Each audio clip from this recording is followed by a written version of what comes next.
నమస్తే, welcome to అనంత ముచ్చట్లు. నేను మీ శ్రీలత.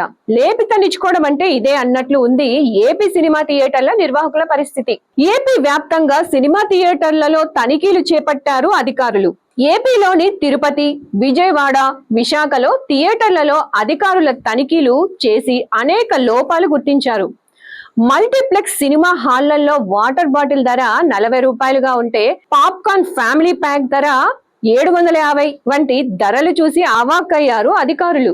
వాటర్ బాటిల్ ధర 20 రూపాయలుగా, పాప్కార్న్ ప్యాకెట్ ధర 15 రూపాయలుగా, కూల్ డ్రింక్ ధర 20 రూపాయలకు మించి అమ్మకూడదనే ఎంఆర్పి రేట్లకు మాత్రమే అమ్మాలని అధికారులు నిర్వాహకులకు ఆదేశించారు.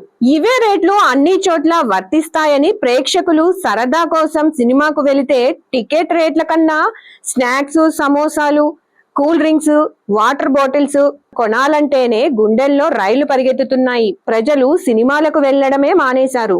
ఏది ఏమైనా ఉప ముఖ్యమంత్రి పవన్ కళ్యాణ్ మంచి నిర్ణయం తీసుకున్నారని ప్రజలు హర్షం వ్యక్తం చేస్తున్నారు.